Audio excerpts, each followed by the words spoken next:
ধন্যবাদ। অনুষ্ঠানের এই পর্বে আমাদের শ্রী শ্রী গীতা শিক্ষা নিকেতনের শিক্ষার্থীদের কল্যাণ এবং স্কুল কল্যাণার্থে সংক্ষিপ্ত বক্তব্য রাখবেন হিন্দু ধর্মীয় কল্যাণ ট্রাস্টের মাননীয় সচিব শ্রী দেবেন্দ্রনাথ উরাও। মাননীয় সচিবকে অনুরোধ করতেছি কিছু বলার জন্য।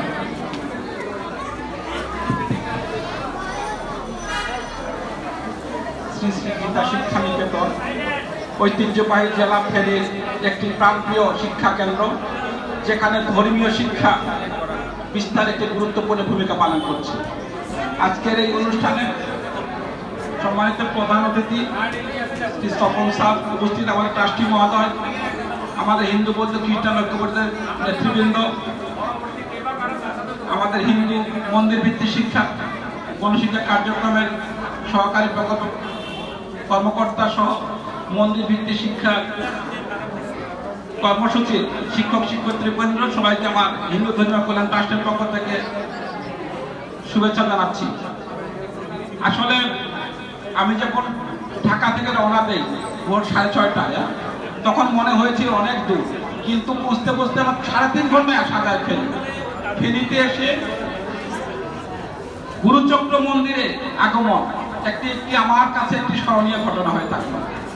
কারণ দেখছি যে ফেনীর মানুষ গুরুচক্র মন্দিরকে শুধু মন্দির মনে করে না, গুরুচক্র মন্দিরকে নিজেদের আশ্রয়স্থল মনে করে, গুরুচক্র মন্দিরকে তারা নিজেদেরকে ভালোবাসার প্রিয় স্থান মনে করে, যার কারণে গুরুচক্র মন্দির আজকে একটি জাগ্রত মন্দিরে পরিণত হয়েছে।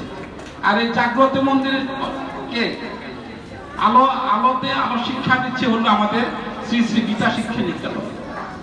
আমরা দেখেছি প্রাচীনকালে আমরা যখন ময়নামতি বৌদ্ধ বিহারে যাই, সেখানে কিন্তু বৌদ্ধ ভিক্ষুরা জ্ঞান চর্চা করতেন, ভিক্ষুরা থাকতেন না। আমরা পাহাড়পুরে যাই নওগাঁ জেলায়, সেখানেও দেখেছি বৌদ্ধ ভিক্ষুরা থাকতেন। আমার মনে হয় আমাদের প্রাচীনকালেও, বেশি দিনের কথা নয়, টোল প্রথার শিক্ষা ছিল, যেখানে টোলের মাধ্যমে শিক্ষা বিস্তার হতো। আমরা বাংলা একাডেমি দেখেছি একটা পত্রিকা বেরোতো এরকম উত্তরাধিকার, সেখানে লেখা থাকতো জ্ঞান যেখানে সীমাবদ্ধ, বুদ্ধি সেখানে আড়ষ্ট, মুক্তি সেখানে অসম্ভব। আসলে জ্ঞান যেখানে সীমাবদ্ধ থাকবে, মুক্তি সেখানে আসবে না। আমার সনাতনীদের একমাত্র মুক্তির পথ হবে জ্ঞান চর্চার মাধ্যমে নিজেকে বিকশিত করা। সেই জ্ঞান চর্চার একটি ক্ষুদ্র প্রয়াস হচ্ছে আমাদের শ্রী শ্রী গীতা শিক্ষা নিকেতন। আমাদের মন্দির ভিত্তিক শিক্ষা কার্যক্রম রয়েছে, জেলায় অনেক শিক্ষা কেন্দ্র রয়েছে, সেখানে আমাদের হিন্দু কল্যাণ ট্রাস্টের প্রত্যক্ষ তত্ত্বাবধানে কাজ চলছে। আমরা আশা করি আমাদের এই কার্যক্রম চলমান রাখার ক্ষেত্রে আপনারা অবদান রাখবেন এবং সহযোগিতা করবেন। একটা হিন্দু ধর্ম কল্যাণ ট্রাস্টের কথা যখন বলি, তখন মানুষের প্রত্যাশা অনেক বেশি। হিন্দু ধর্মের প্রতিষ্ঠান শুধু সনাতনীদের প্রতিষ্ঠান, এটি হলো রাষ্ট্রীয় একটি প্রতিষ্ঠান, সরকারি প্রতিষ্ঠান। এই প্রতিষ্ঠান একটি সংবিধিবদ্ধ আইন দ্বারা পরিচালিত প্রতিষ্ঠান। 2018 সালে প্রতিষ্ঠিত একটি আইন দ্বারা আমাদের প্রতিষ্ঠান, যার কারণে দেখা যাচ্ছে যে আইন দ্বারা পরিচালিত হয় আমাদের প্রতিষ্ঠান।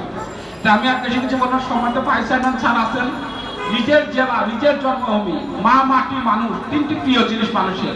স্যারের আগমন নিজ জেলায়, নিজ মাতৃভূমিতে, নিজের জেলায়। স্যারের যে করণীয় সেদিক থেকে আমাকে যে নির্দেশনা দিবেন সেটা বাস্তবায়ন করব। পাশাপাশি করতে চাই, আমাদের ট্রাস্টি মহোদয় আছে না, আমাদের সারা বাংলাদেশ 22 জন ট্রাস্টি রয়েছে না, ফেনী জেলার ট্রাস্টি অত্যন্ত ট্রাস্টকে যেভাবে উন্নয়ন করেন, যেভাবে সহযোগিতা করেন, আমি তার প্রতি কৃতজ্ঞ। এবং আমাদের ট্রাস্টি মহোদয় ফেনী জেলাকে তার যে কর্ম এলাকার নিজ নিজ কর্ম এলাকাকে ট্রাস্টের মাধ্যমে যে সহযোগিতা করে থাকেন, নির্ভেজাল এবং সততার একটা প্রতীক হিসেবে দাঁড়িয়েছেন আমাদের ফেনী জেলা ট্রাস্টি। অত্যন্ত ভালো মানুষ। আমি কিছু বলবো না, আমি প্রথমে ক্ষমা চেয়ে নিচ্ছি। সবাই ঝিমাচ্ছে, আসলে বিমানের কথা ছিল আমার, কিন্তু সবাই ঝিমাচ্ছে, কারণ মানুষের সর্বোচ্চ ধৈর্য সীমা থাকে 45 মিনিট। আমরা সেখানে চলে গেছি 3 ঘন্টা 4 ঘন্টায়, তারপর অধৈর্য হয়ে গেছে। আমরা প্রধান অতিথি স্যারের কথা শুনবো। আপনারা সবাই ভালো থাকবেন, সুস্থ থাকবেন, নিরাপদে থাকবেন। আমাদের ট্রাস্টকে